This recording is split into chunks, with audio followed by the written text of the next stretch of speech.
예, 하나님의 말씀은 로마서 1장 오늘은 8절부터 15절까지 읽겠습니다. 예, 대독해 주시겠습니다.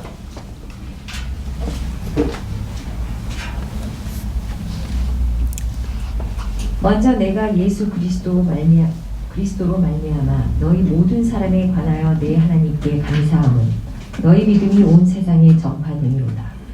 내가 그의 아들의 복음 안에서 내 심령으로 섬기는 하나님이 나의 증인이 되시거니와 항상 내 기도에 쉬지 않고 너희를 말하며 어떻게 하든지 이제 하나님의 뜻 안에서 너희에게로 나아갈 좋은 길 얻기를 구하노라. 내가 너희 보기를 간절히 원하는 것은 어떤 신령한 은사를 너희에게 나누어 주어 너희를 견고하게 하려 함이니 이는 곧 내가 너희 가운데서 너희와 나의 믿음으로 말미암아 피차 아니함을 얻으려 함이라. 형제들아, 내가 여러 번 너희에게 가고자 한 것을 너희가 모르기를 원하지 아니하노니 이는 너희 중에서도 다른 이방인 중에서와 같이 열매를 맺게 하려 함이로되 지금까지 길이 막혔도다. 헬라인이나 야만인이나 지혜 있는 자나 어리석은 자에게 다 내가 빚진 자라. 그러므로 나는 할 수 있는 대로 로마에 있는 너희에게도 복음 전하기를 원하노라. 아멘. 예, 오늘은 로마서 1장 8절에서 15절을 중심으로 빚진 마음이라는 제목으로 여러분들과 하나님의 말씀을 나누고자 합니다. 우리가 이제 로마서를 계속 보고 있고요. 로마서 1장의 1절을 보면 제목이 뭐였는지 기억나세요? 그렇죠. 하나님의 복음이에요. 제가 이렇게 계속 복습을 해드리는 이유는요, 여러분들이 집에 가셔서 로마서를 읽으실 때 이런 단어들이 여러분들의 생각 속에서 하나님의 복음을 읽을 때 하나님의 복음은 어떤 복음이지? 했던 제 이렇게 설교들을 기억하시면서 하나님의 복음은 인간의 복음이 아니지, 하나님의 복음은 하나님이 중심이 되셔서 하나님을 위한 복음이지 사람을 위한 복음이 아니지 라는 생각을 가지시라는 거예요. 그러면서 2절로 넘어가서 그 하나님의 복음은 누구에 관한 거다? 아들에 관한 거다. 그런데 이 땅에 이게 교회들의 문제점이 뭐냐? 이 복음이 아들에 관한 건데 아들이 사라진다라는 거죠. 예수가 사라진다라는 거죠. 그러면 그것은 무엇이 안 된다? 복음이 안 된다라는 거예요. 예, 이 복음은 아들에 관한 거라는 것을 우리가 기억해야 된다라는 거죠. 그리고 나서 우리가 저번 주에 했던 게 뭐냐? 그 아들에 관한 그 복음은 예수 그리스도라는 얘기를 통해서 여러분들에게 말씀을 드렸는데, 우리가 믿는 게 뭐냐? 예수가 그리스도이심을 믿는다라는 거예요. 근데 그 예수는 다윗의 혈통으로 나셨는데 단지 목수의 아들로 태어나신 거예요. 너무 천하게. 근데 그 예수라는 그 목수의 아들이 누구다? 그리스도다. 메시아다. 라는 것을 우리에게 말해주고 있다라는 거예요. 그분이 다윗의 혈통으로 나셨는데 육신으로는, 근데 성결의 영으로는 죽은 자 가운데서 부활하셔서 하나님의 아들로 선포되셨어요. 그분이 예수 그리스도세요. 이 갭. 그래서 로마에 있는 이 성도들도 그들이 뭐였다고요? 종이었어요. 많은 사람들이, 그리스도인들이, 로마에 있는 그리스도인들이. 그들은 물건처럼 그 로마의 주인의 밑에서 그런 종으로 물건 취급당하면서 살아갔는데, 근데 그들에게 복음이 뭐라고 얘기하냐면, 너는 로마에서 사랑하심을 받고 거룩한 성도다 부르심을 받는다라는 거예요. 그 차이가 너무 나죠. 근데 무엇이 은혜냐? 그런 로마에서 보여지는 현실의 삶보다 하나님의 그 복음이 그들에게 더 믿어지는 이 은혜가 우리 로마에 있는 성도들에게 있었다라는 얘기예요. 우리의 겉사람은 우리가 보기에도 너무 이렇게 연약하고 죄 가운데 있는 모습들로만 보이지만, 우리가 믿는 바는 그런 우리를 구원하신 우리의 속사람, 우리에게 참된 생명을 주신 우리의 속사람을 우리는 바라봐야 된다라는 거죠. 거기에 우리의 믿음이 있다. 우리는 예수 그리스도의 것이다 라는 얘기를 저번 주까지 말씀드렸어요. 그리고 나서 이제 오늘 우리의 설교가 들어가는데요. 사도 바울이 이 로마서뿐만 아니라 갈라디아서, 에베소서 이런 서신서들을 쓰면서 계속 초반부에 인사를 하는데 할 때마다 하는 말이 있어요. 무슨 말일까요? 뭐라고 무슨 말을 초반부에 할까요? 갈라디아서도 그 얘기를 시작하고요. 에베소서도 그 얘기를 시작하고요. 바울이 서신서를 쓸 때마다 교회에게 서신을 쓸 때마다 꼭 이 말을 붙여요. 무슨 말이냐? 은혜와 평강이 너희에게 있을지어다. 네. 은혜와 평강이 너희에게 있을지어다 라고 써요. 은혜와 평강. 왜 이 말을 그렇게 계속 썼을까? 네. 은혜와 평강. 그러니까 하나님이 우리에게 주시는 그 은혜로 말미암아 우리에게 나타나는 게 뭐냐면 평강이에요. 평강. 근데 그 은혜와 평강 사이에 뭐가 있냐면 믿음이라는 단어가 있어요. 믿음. 그 은혜, 하나님이 우리에게 주시는 그 은혜가 우리에게 무엇을 가져다 주냐면 믿음을 주거든요. 믿음. 그 믿음이 우리에게 뭘 줘요? 평강을 줘요.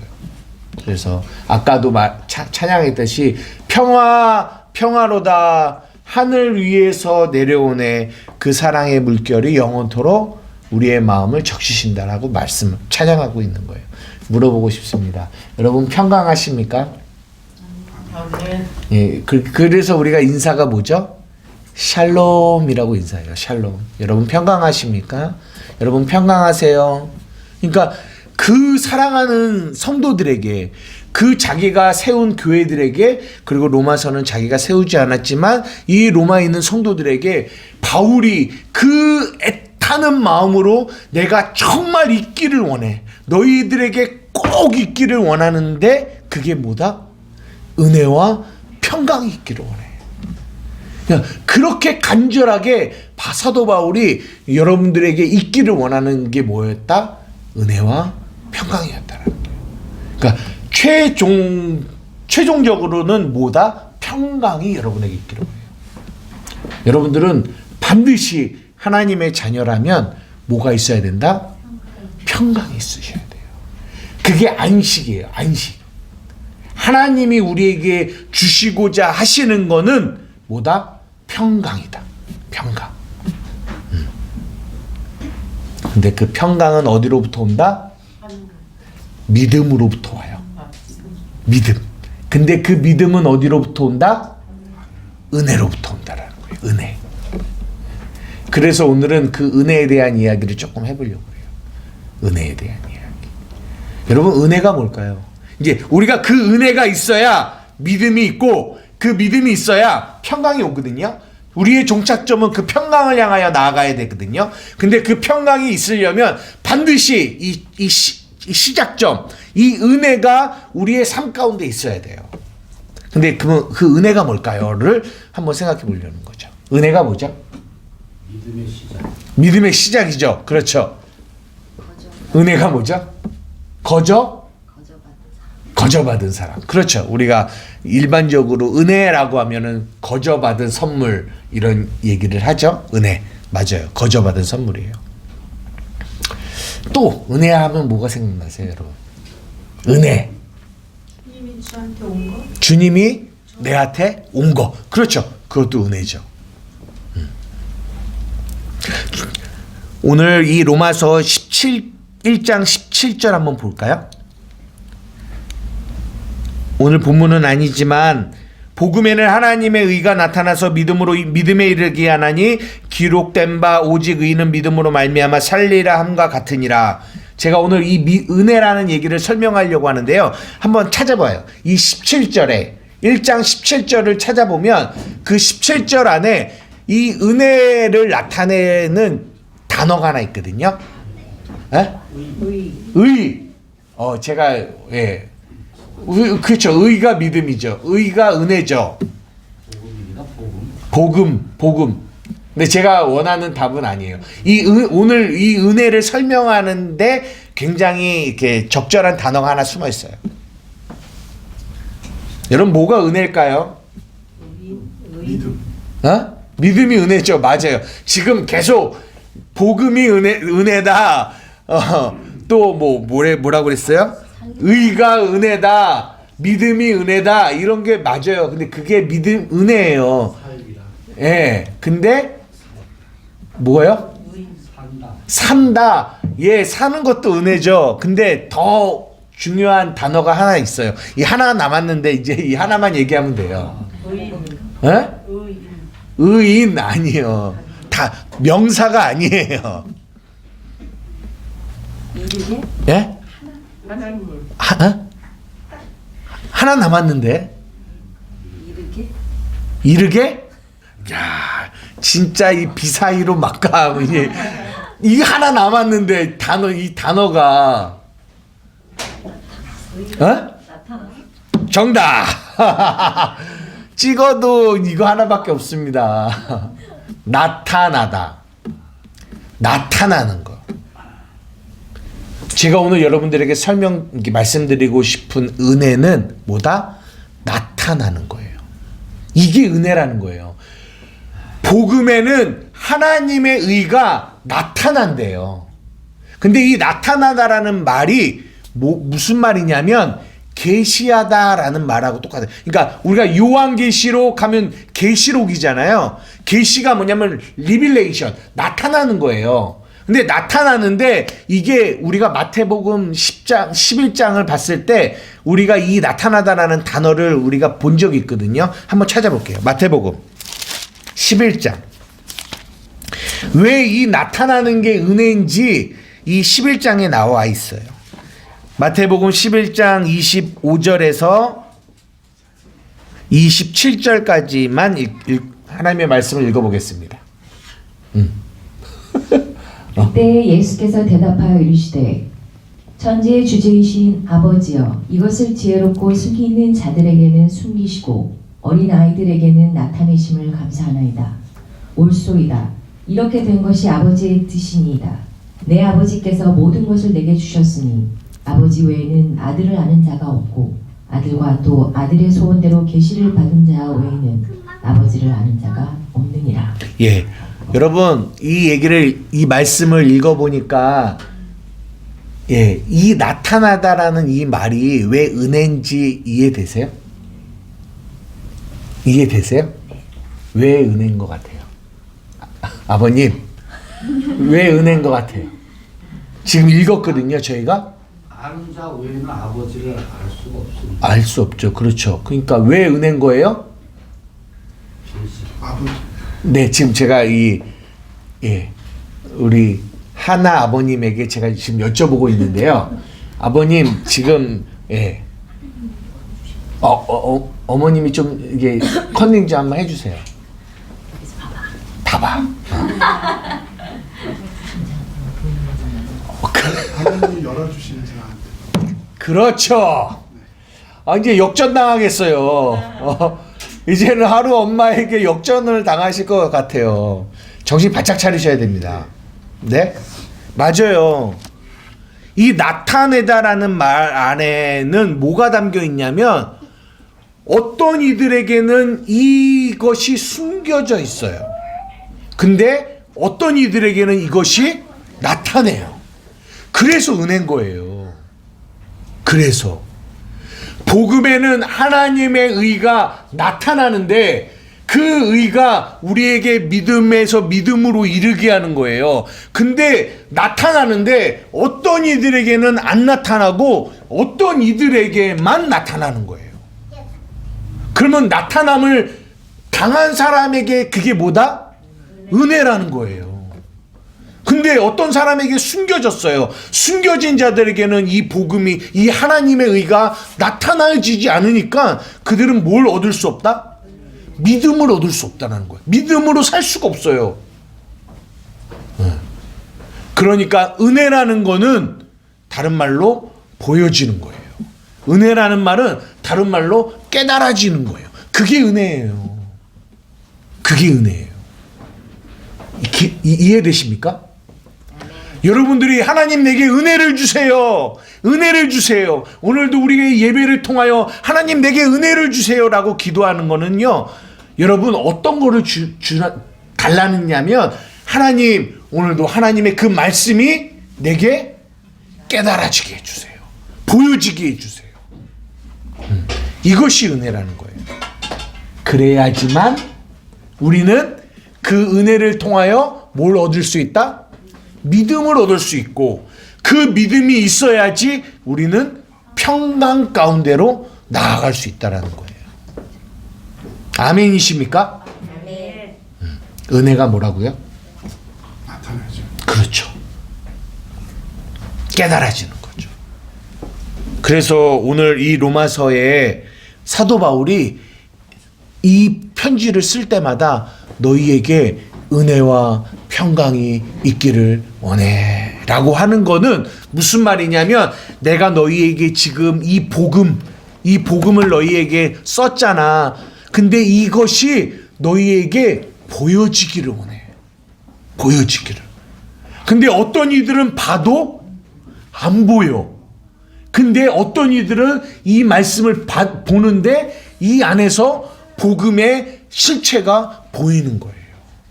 그러면 그것을 보게 되니까 이 마음에 뭐가 생겨? 믿음이 생기는 거예요. 이 믿음으로 말미암아 그들의 삶에 그 삶이 어떤 어려움이 온다 할지라도 그 마음 안에 있는 평강이 그 안에 생기는 거죠. 이해되십니까? 그래서 사랑하는 성도들아, 사랑하는 로마에 있는 교인들아, 내가 너희에게 간절히 원하는데 너희에게 은혜와 평강이 있기를 원한다 라는 말이에요. 그래서 여러분들이 오늘 이 말씀, 이 7절을 읽을 때 은혜와 평강이라는 이 단어가 여러분들이 읽어질 때 여러분 안에 은혜라는 거는 보여지는 거지, 나타내지는 거지, 깨달아지는 거지. 하나님, 저도 이 말씀이 깨달아지고 보여지는 은혜가 있기를 원합니다 라고 여러분 뭐 하셔야 된다? 기도하셔야 된다라는 거예요. 아멘이십니까? 아멘. 그럼 여러분들에게 여쭤보고 싶습니다. 여러분은 그 은혜가 있으세요? 아멘. 은혜가 있으십니까? 아멘. 예. 보세요. 은혜라는 거는 깨달아지는 게 은혜라고 여러분들에게 말씀드렸어요. 근데 제가 오늘 그 은혜를 조금만 더 들어가서 여러분들과 설명을 하고자 하는데요. 여러분들이 깨달아져요. 깨달아지는 게 은혜다. 근데 그러면 이제 하나 더 질문하는 건 그럼 뭐가 깨달아지는 게 은혜일까? 무엇이 깨달아지지? 그 은혜가 오면, 그 은혜가 내게 오면 내가 뭐가 깨달아지지? 하나님 사랑, 아버지 뜻, 맞아요. 그런 것들이 깨달아져요. 또 말씀이 깨달아지죠. 맞아요. 다 정답이신데 제가 오늘 여러분들에게 드리고 싶은 얘기는 뭐냐? 이거예요. 성경 한 구절 좀 찾아보도록 하겠습니다. 누가복음.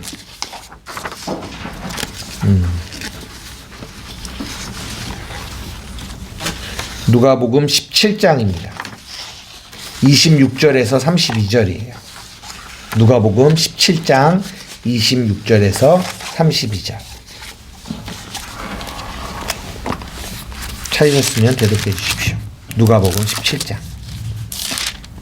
노아의 때에 된 것과 같이 인자의 때에도 그러하리라.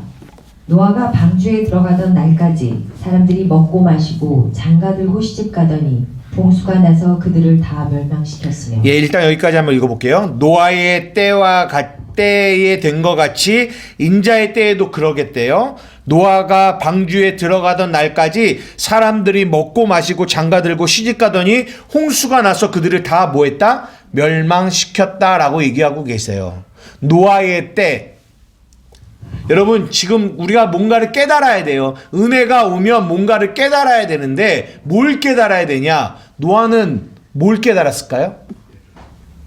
노아는 뭘 깨달았겠을까요? 심판이 온다. 그렇죠. 심판이 온다라는 걸 깨달았어요.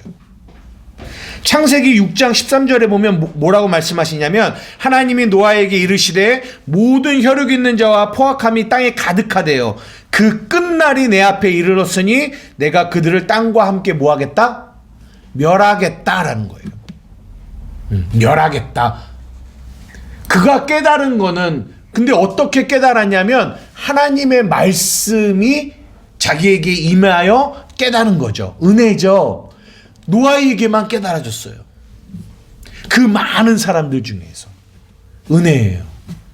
그래서 노아가 뭘 깨달았냐면 멸망이 오고 있구나, 심판이 오고 있구나를 깨닫게 됐어요. 그래서 그는 뭘 만들었습니까? 방주를 만들었어요. 잘 보세요. 무엇을 깨달았는지.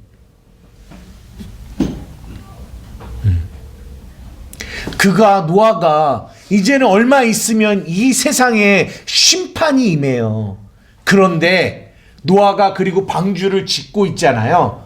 그리고 그 방주 안으로 들어가잖아요. 근데 그러고 있는 노아의 마음에 진짜 내가 이제 좀 있으면 내 돈이 다 떨어지는데 돈을 어떻게 벌지? 이런 걱정을 했을까요? 안 했을까요?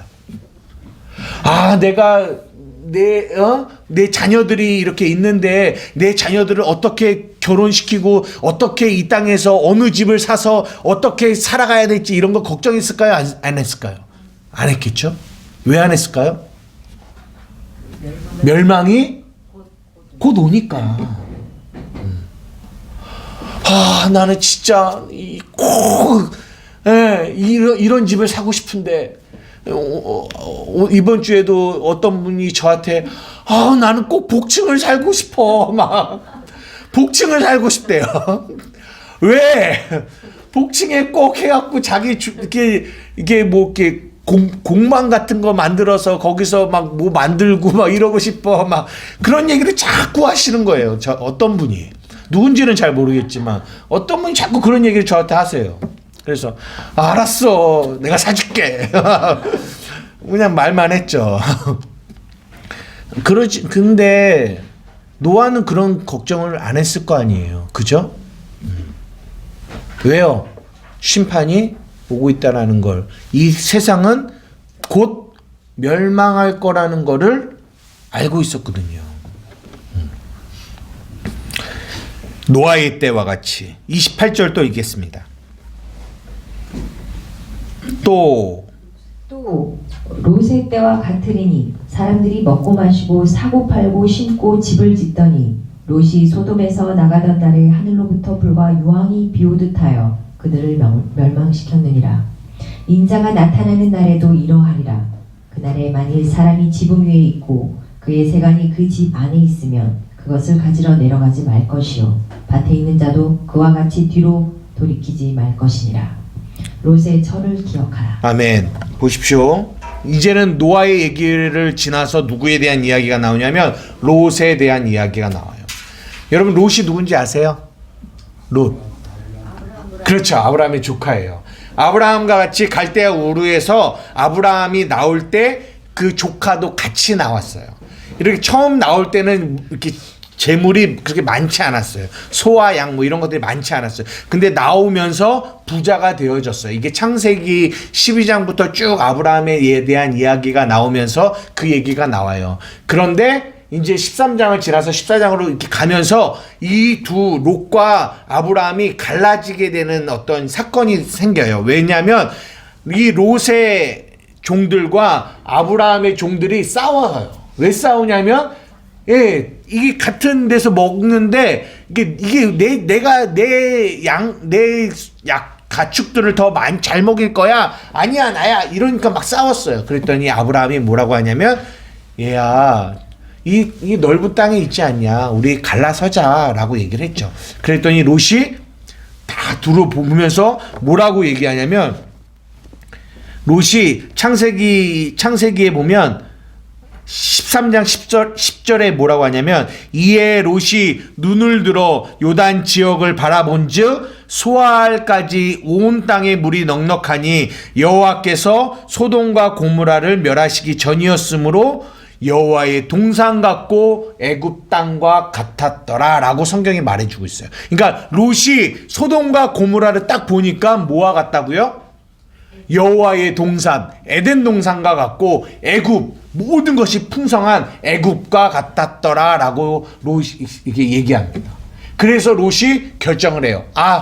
삼촌, 나 거기 가서 살게요. 그래서 소돔과 고모라로 갔습니다. 그런데 여러분들이 잘 아시겠지만 소돔과 고모라는 굉장히 타락한 도시였어요. 그래서 하나님이 그 소돔과 고모라를 뭐 하셨습니까? 불과 유황으로 멸망시키셨어요. 그래서 이제 이 롯을 하나님이 건지시는 거죠. 그래서 이게 19장에 보면은 이제 두 천사가 이제 가서 이제 그들에게 가서 이제 너 빨리 나가자. 하나님이 곧 이 땅을 멸망시키실 거야라고 하니까 이제 이 롯이 두 딸이 있었거든요. 근데 이 두 딸하고 결혼할 사람들이 있었어요. 그래서 빨리 가서 그 사위 될 사람들한테 얘기해 라고 해서 가서, 야, 이 땅이 멸망할 거야.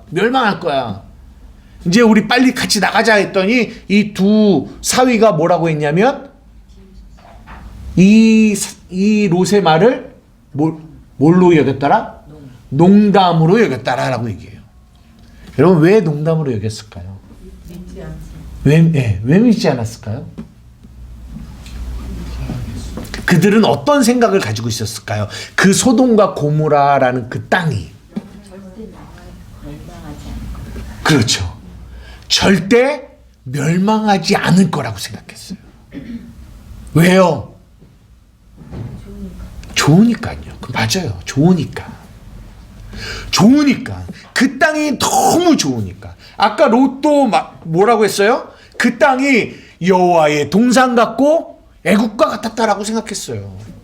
이 마음을 누구도 가지고 있었냐면 이 사위들도 가지고 있었어요.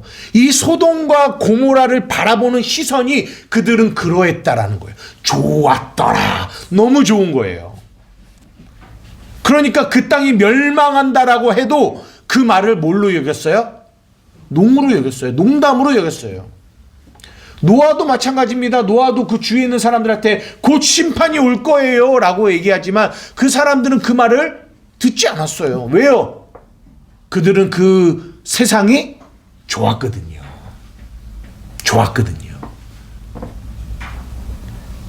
여러분, 구원이라는 단어는 건져내는 거예요. 이 모세라는 이름이, 이 출애굽기 모세 있잖아요. 이 모세가 어디서 건졌죠? 나일강에서 건졌잖아요.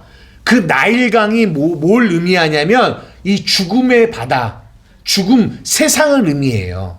근데 그 나일강에서 모세가 건졌거든요. 그래서 모세라는 이름이 건져내다라는 의미를 갖고 있어요. 근데 그게 뭐다? 그게 구원을 의미해요. 건져내는 거예요. 어디서? 죽음의 바다에서. 어디서? 세상에서 건져내는 거를 구원이라고 얘기해요. 그래서 너희가 그 은혜를 인하여 믿음으로 말미암아 구원을 받은 거예요. 어디서요? 세상에서요.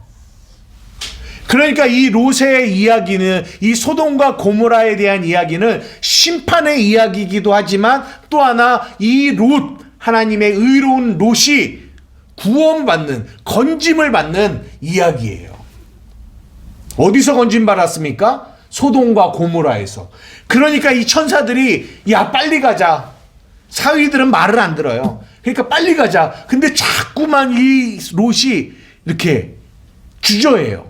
근데 하나님의 은혜를 더하셔서 그들을 잡고 초자연적인 능력을 행하세요.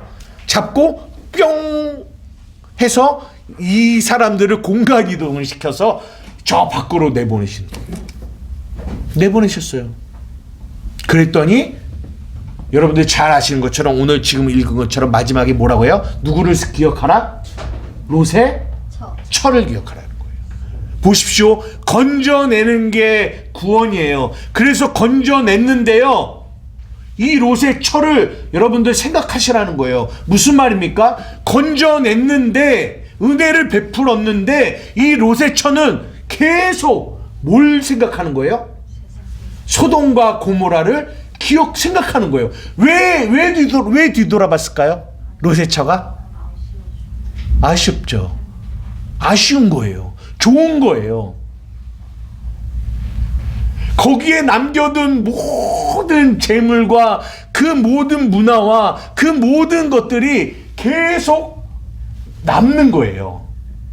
그러니까 가는데 하나님의 은혜가 구원이 그들을 해서 공간 이동을 시켜놨음에도 불구하고 뒤를 돌아보는 거예요. 뒤를 돌아봤더니 어떻게 됐어요? 소돔 기둥이 되었다라는 거죠. 이 말씀이 우리에게 오늘 무엇을 얘기해 주고 있냐면, 제가 아까 처음에 서두에 은혜라는 거는 깨닫는 것이 은혜입니다. 근데 여러분, 뭘 깨닫는 게 은혜인 줄 아세요? 무엇을 깨닫는 게 은혜인 줄 아십니까? 이 세상이 어떤 세상인지를 깨닫는 게 은혜입니다 라고 말씀을 드리는 거예요. 구원이라는 게 이 세상에서 건져내는 게 구원이거든요. 그러면 건져내놓고 봤더니 이 세상은 어떤 세상이에요? 멸망이에요. 심판이 있는 곳이에요. 곧 망할 곳이에요. 더러운 곳이죠.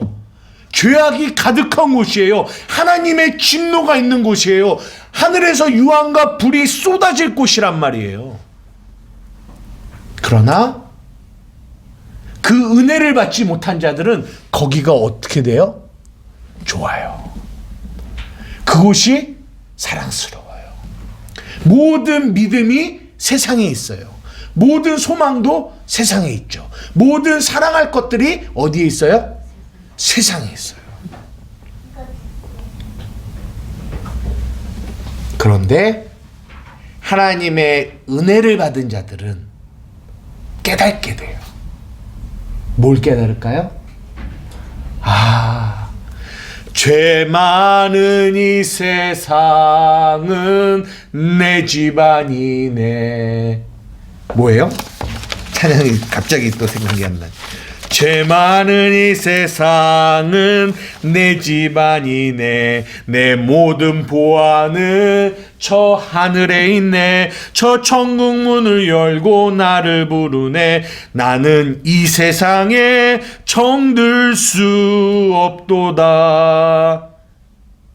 죄 많은 이 세상은 뭐가 아니다? 내 집 아닌 거예요. 내가 영원히 살 곳이 여기가 아니라는 거예요. 이것이 깨달아지는 거예요. 이것이 깨달아지는 것이 뭐다? 은혜라는 거예요. 근데 안타까운 건 뭐냐면, 교회가 뭐예요? 하나님의 구원받은 자녀가 사는 곳이에요.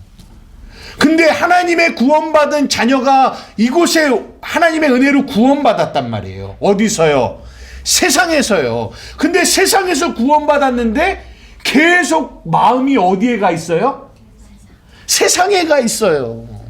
이게 애굽에서 출애굽한 이스라엘 백성들을 하나님이 광야로 끌고 오셨거든요. 근데 광야로 끌고 왔더니 광야는 애굽만큼 먹을 게 없는 거예요. 맛있는 게 없는 거예요. 그러니까 맨날 이 이스라엘 백성들이 뭐예요? 불평해요. 그리고 뭐라고 해요? 돌아갑시다 이래요. 왜? 애굽은 맛있는 게, 좋은 게 너무 많은데 왜 우리를 구원해서 은혜를 베풀어서 왜 이 광야에 살게 하냐라는 거예요. 그들이 있어야 될 곳은 애굽이 아니었거든요. 저 적과 끌이 흐르는 가나안이거든요. 성경에 이 얘기를 해주고 있어요. 여러분들에게 물어보고 싶어요.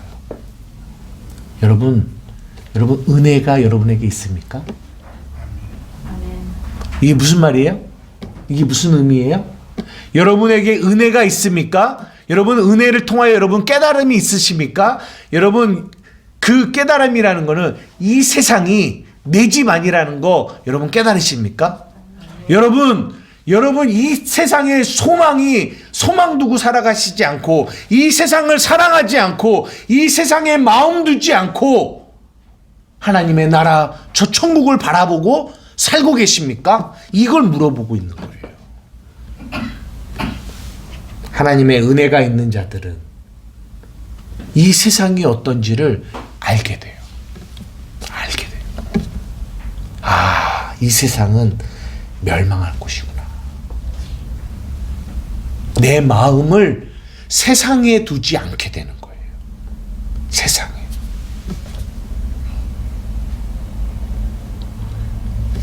쉽지 않죠. 쉽지 않아요. 육신의 정욕, 안목의 정욕, 이생의 자랑 다 이 세상에 있는 거예요. 그게 내 마음이 끌려요. 모든 세상 사람들은 다 그것을 향해서 가고 있어요. 그것을 사랑하면서 살고 있어요. 그것에 모든 목적을 두고 살아가고 있어요. 그러나 은혜 받은 자들은, 하나님의 은혜로 깨달은 자들은 무엇을 깨달아요? 이 세상은 내 집 아니라는 것을 깨달은 자들은 그 모든 소망을 이제는 세상에 두지 않고 어디에 둔다? 저 하나님께 둔다라는 거예요. 여러분 이게 진짜 깨달아지시냐고요? 이게 이게 진짜 깨달아지는 것을 뭐라고 한다? 은혜라고 하는 거예요. 은혜라고.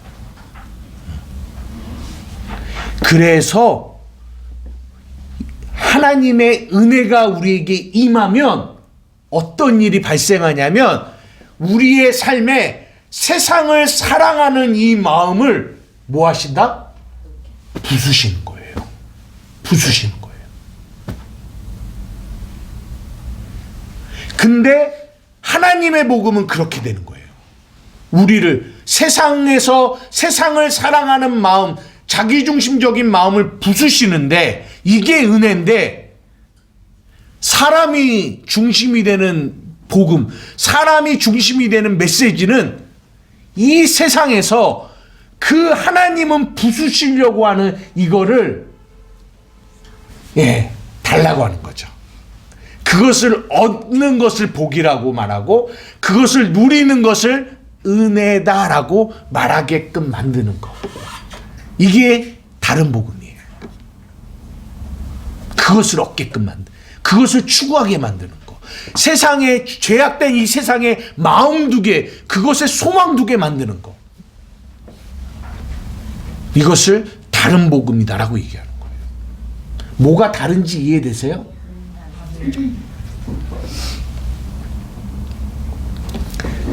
사도 바울이 간절히 원했던 것처럼 이 목사도 여러분 간절히 원합니다. 저 자신도 마찬가지예요. 여러분에게 은혜가 있기를 원해요. 아멘. 은혜가 있기를 원해요.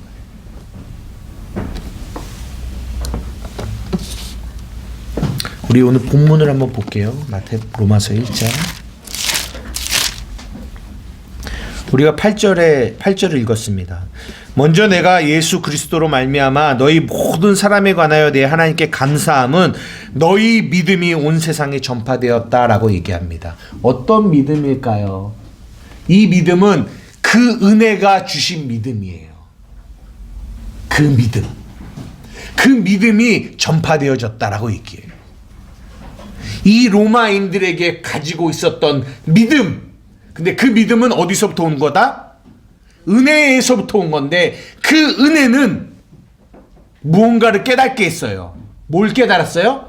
이 세상 내가 종으로 물건처럼 취급당하는 이 세상은 내 집안이라는 것, 이것을 바라보며 살아가면 우리에게는 모든 절망과 좌절인데 그것을 바라보지 않게 하는, 그리고 오직 어디를 바라보게 한다? 하늘을 바라보게 하고 하나님을 바라보게 하고 내 안에 계신 주님의 그 사랑을 바라보게 하는 그 은혜가 그들에게 믿음으로 온 거예요. 그래서 그들은 그 믿음으로 살아갔던 거죠. 그 믿음이 온 세상에 전파되어지는 겁니다. 9절, 내가 그 아들의 복음 안에서 내 심령으로 섬기는 나의 하나님이 나의 증인이 되시거니와 항상 내 기도에 쉬지 않고 너희를 말하며 어떻게 하든지 이제 하나님의 뜻 안에서 너희에게 나아갈 좋은 길 얻기를 구하는데, 내가 너희 보기를 간절히 원하는 것은 어떤 신령한 은사, 여기서 말하는 은사는 말씀이에요. 신령한 말씀을 너희에게 나누어 주어 너희를 뭐하게 하려 합니다? 경고하게 하려 합니다. 왜 경고하게 할까요? 왜냐하면 경고해야 흔들리지 않는데, 우리가 그 복음, 그 믿음을 가졌어도 지금은 여러분이 큰 소리로 여러분에게 은혜가 있기를 원합니다. 이 세상이 똥덩어리처럼 느껴지기를 원합니다. 여러분이 아멘 하시지만 여러분들이 또 뒤돌아서 세상을 향해 나아가면 수없는 육신의 정욕과 안목의 정욕과 이생의 자랑에 여러분의 마음이 흔들려요, 안 흔들려요? 흔들려요. 그래서 사도 바울이 그러해 너희들은 흔들려, 경고하지 않아. 그래서 하나님의 말씀이 계속 여러분들에게 전달되어져서 뭐 하기를 원한다? 경고하기를 내가 원하는 거야 라고 말하는 거예요. 12절, 이는 곧 내가 너희 가운데서 너희와 나의 믿음으로 말미암아 피차 뭘 얻기를 원한다? 안위, 위로, 격려를 얻기를 원한대. 어떤 격려일까요? 어떤 격려일까요? 우리 아까 그 은혜를 통해서 생각해 보자면, 로마에 있는 성도들아, 너희들에게 은혜가 공급되어지니까 뭔가가 깨달아지지? 이 세상이 어떤 세상인지 보여지지? 그래, 맞아. 우리의 소망은 아버지께 있는 거야. 이게 위로예요. 이게 위로예요. 그 믿음이 그들에게 위로를 주는 거예요. 죄 많은 이 세상은 내 집안이라는 거. 이게 위로, 그들에게 주는 위로예요. 13절, 형제들아, 내가 여러 번 너희에게 가고자 한 것을 너희가 모르기를 원하지 아니하노니 이는 너희 중에서도 다른 이방인 중에서와 같이 열매를 맺게 하려 함이로되 지금까지 길이 막혔다. 뭐 하려고 한다? 열매를 맺게 하려 합니다. 무슨 열매일까요? 믿음의 열매. 어떤 열매일까요? 세상을, 보여지는 세상을 바라보지 않고 뭘 바라보게 하는? 하늘을 바라보게 하는, 하나님을 바라보게 하는 그 소망의 열매, 믿음의 열매, 하나님을 사랑하게 하는 사랑의 열매, 그 열매들을 맺게 하길 원하는 거예요. 14절, 헬라인이나 야만인이나 지혜 있는 자나 어리석은 자에게 다 내가 뭐한 자다? 빚진 자다. 그러므로 나는 할 수 있는 대로 로마에 있는 너희에게도 뭐 하기를 원한다? 복음 전하기를 원한다. 보십시오. 오늘 제목이 뭐였습니까? 빚진 마음이에요. 바울은 이 빚진 마음을 가지고 이 빚진 마음으로 어떤 사람을 만나던 이 복음을 전하기를 원했어요. 이 바울에게 있는 이 빚진 마음이 어떤 마음일까요? 보십시오. 롯의 처를 한번 생각해 볼게요. 롯의 처를 천사들이 진짜 이거는 있을 수도 없는 공간 이동을 시켜서 이 소돔과 고모라 밖으로 끄집어냈어요.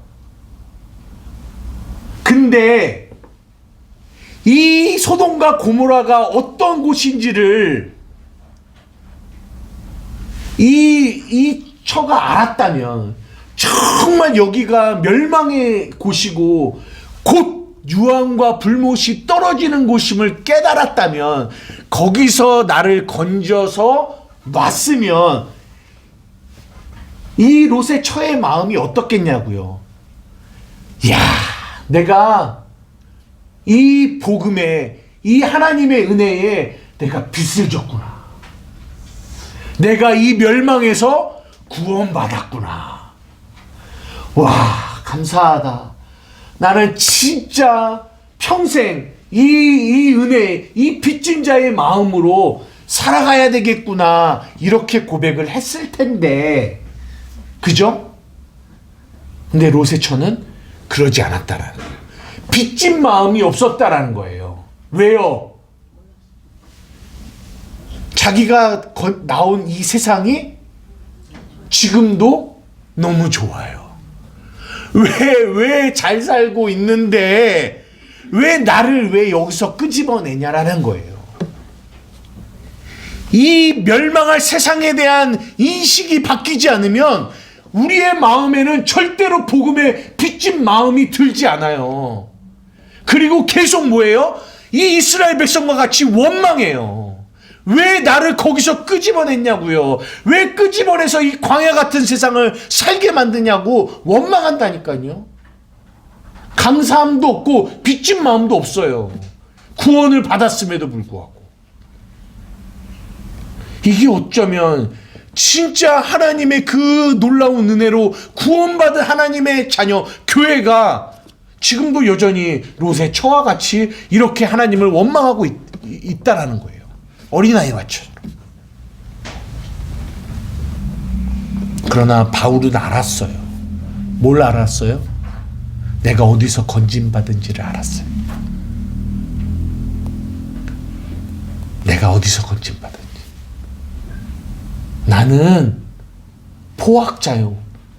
나는 하나님 믿는 자를 죽이기까지 한 사람이에요.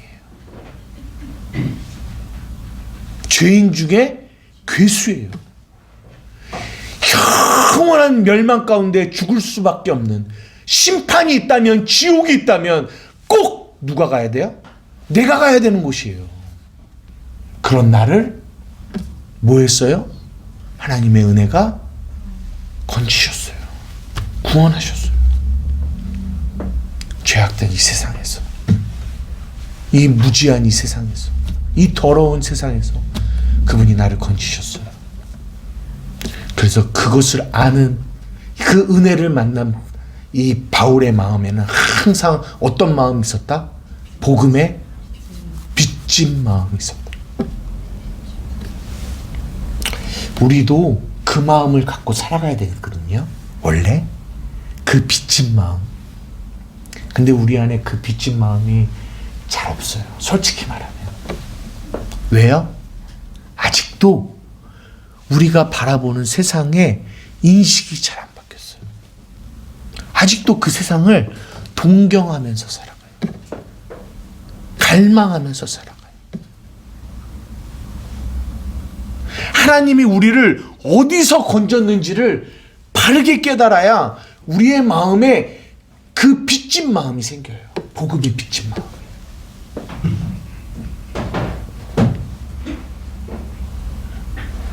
조금만 가면 낭떠러지예요. 조금만 가면 낭떠러지예요. 낭떠러지인지 모를 때에는 그냥 가요. 근데 누가 갑자기 나를 팍 땡기네. 그래서 왜 땡겨요? 근데 돌아서 봤더니 한 발자국만 내딛었으면 나는 어디로 떨어졌어요? 낭떠러지. 끝도 없는 지옥. 영원한 낭떠러지로 떨어질 뻔했어요. 그런 우리를 누군가 내 멱살을 잡고 끄집어낸 거예요. 건진 거예요. 근데 우리는 그 끝도 없는 낭떠러지를 바라보지 않고 단지 나를 끄집어 당긴 그 은혜 앞에 왜 끄집어 당겨요? 그래서 옛날에 그런 속담들이 진짜 복음적이에요. 물에 빠진 놈 건져냈더니 뭐라고 해요? 보따리 내놓으라고 하는 거예요. 참. 사랑하는 우리 한맘교회 성도 여러분, 하나님의 은혜가 여러분들에게 있기를 주님의 이름으로 축복합니다. 아멘. 여러분, 이 세상을 보셔야 돼요. 볼 수 있는 눈이 열려져야 돼요. 볼 수 있는 눈. 이 세상이 어떤 세상인지. 이게 진짜 보여져야 은혜 받은 사람이에요. 은혜 받은 사람. 아멘. 근데 우리는 경고하지 않잖아요. 그죠? 그래서 하나님의 말씀이 계속 여러분들에게 공급되어지면서 내가 붙들고 있는 이 손가락을, 세상을 붙들고 있는 손가락을 그 은혜가 피시는 거예요. 피시는 거예요. 그래서 놓게 만드시는 거예요. 여러분, 이게 은혜예요. 아멘. 이게 은혜라고요. 내가 체감하기에는 이것이 은혜처럼 안 느껴져요. 내가 사랑하는 세상이 떠나가기 때문에 막 칼이 찔리는 것 같은 막 이런 마음이 들기도 하고 악감이 들기도 하고 막 좌절이 들기도 해요. 그러나 이것을 놓게 하시는 게 은혜예요. 그리고 그 놓게 하시는 그 세상이 어떤 세상인지를 보게 하시는 게 은혜예요. 그 은혜가 여러분들에게 있기를 축복합니다. 아멘. 찬양을 부를 건데요. 오래된 찬양인데 이 찬양이 이 설교를 준비하면서 문득 들었어요. 죄악된 세상을 방황하다가 천국과 지옥도 나는 몰랐네. 고집대로 영죽을 이 험한 세상이 왜 그리 더러운지 이제 아네. 이제 아네. 불 속에라도 들어가 세상에 널리 전하리 주의 사랑을. 여러분, 여전히 여러분 주위에 여러분의 내고 있는 기도 제목 속에 그 이름들은 여전히 지금도 그 은혜를 받지 못하고 살아가요. 그래서 그 멸망할 세상을 향하여 목숨 다하여 그 세상의 것들을 추구하면서 살아가요.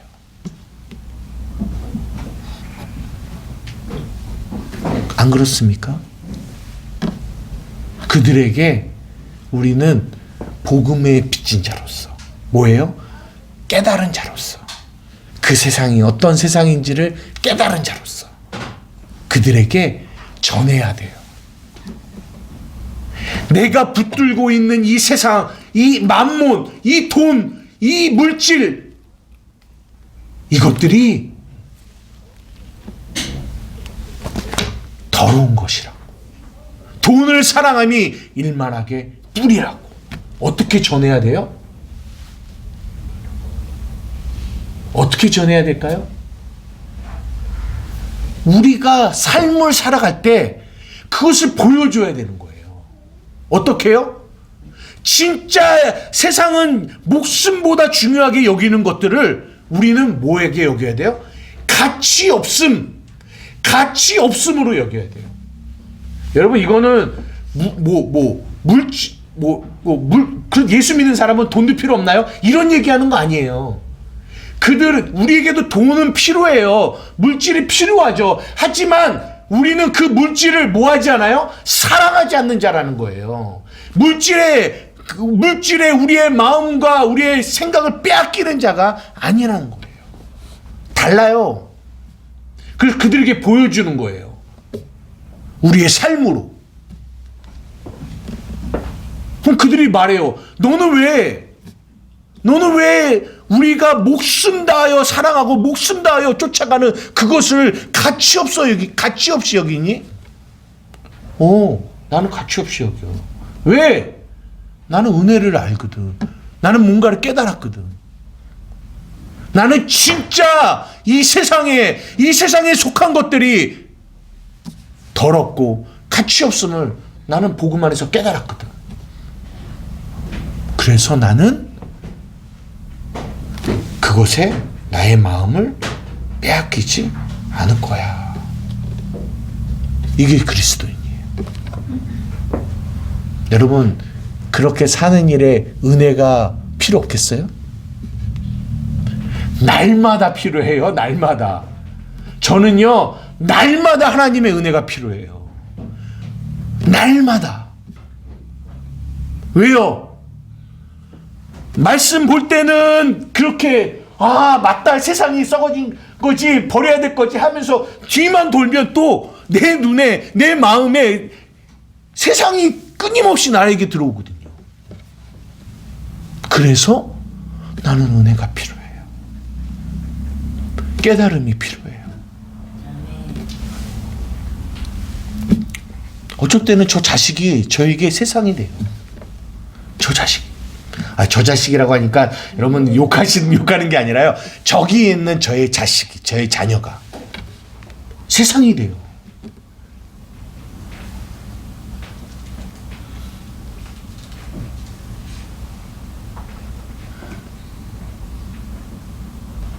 그러면서 제 안에서 그 가치를 내려놓게 만드시더라고요. 자녀인데도. 이게 무슨 말인지 이해가 되시기를 주님의 이름으로 축복합니다. 아멘. 내 이 마음 안에 저 자녀를 향한 세상의 가치를 저 자녀에게 두고 있다는 거예요. 복음으로 말고요. 세상으로.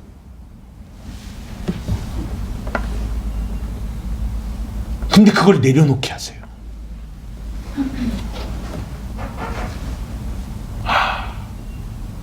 그 자녀를 사랑함이 죄가 아니라 저 자녀를 통하여 세상의 그 욕심을 내가 채우고자 하는 이 안에 이 완악한 마음이 더러운 것임을 보게 하시더라니까요.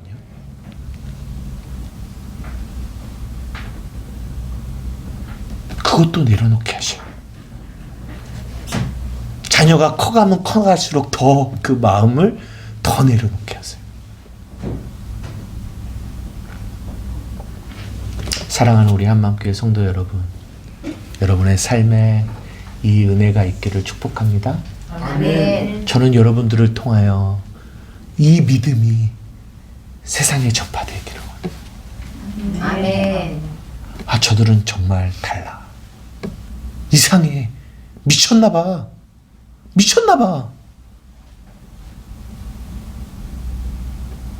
쟤네들은 도대체 뭐에 관심이 있는 거야? 진짜 그리스도인, 진짜 예수 믿는 사람,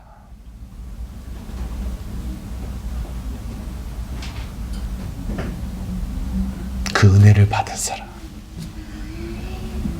저는 그런 여러분 되기를 축복합니다. 아멘. 찬양하고 이 찬양곡 부르고 마칠게요.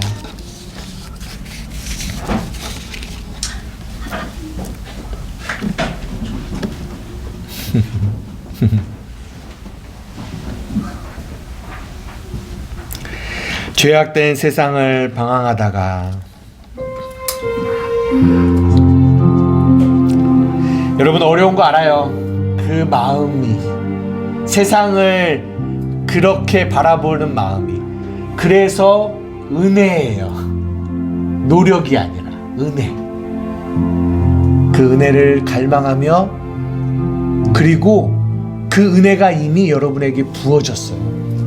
여러분은 그렇게 세상을 볼 수 있는 눈이 열렸어요. 잃었던 생명 찾았고 광명, 눈이 떠진 사람들이에요. 여러분들은 그렇게 볼 수 있는 존재예요.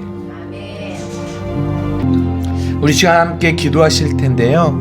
기도하고 우리가 성찬에 참여할 거예요. 그런데요, 진짜 이 성찬에 참여함으로 예수 그리스도의 이 십자가의 은혜가 어떤 은혜인지를 깨닫는 사람은요, 세상이 어떤지를 아는 사람이에요. 그 사람만 이 성찬이, 이 십자가의 은혜가 얼마나 귀하다라는 것을 아는 사람이에요. 그래서 그 사람은 이 성찬에 참여할 때 주님 고맙습니다. 고맙습니다. 이 더러운 세상, 이 죄악된 세상, 방황하고 천국과 지옥도 모르고 살아가서 멸망을 향해서 달려가던 나를 구원하여 주신, 건지신 그 십자가의 은혜, 아버지 너무나 고맙고 감사합니다. 여러분이 그 은혜 받은 사람이에요. 아멘. 우리가 그 마음으로 이 성찬에 참여하셨으면 좋겠습니다. 우리 시간 잠깐 기도하고 성찬에 참여하실 때 주님 감사합니다. 감사합니다. 나에게 이 은혜를 주셔서 감사합니다. 내가 정말 이 삶을 살아갈 때 하나님의 이 은혜가 필요합니다. 우리 주님의 이름 한번 부르며 기도하며 나아가시겠습니다. 주여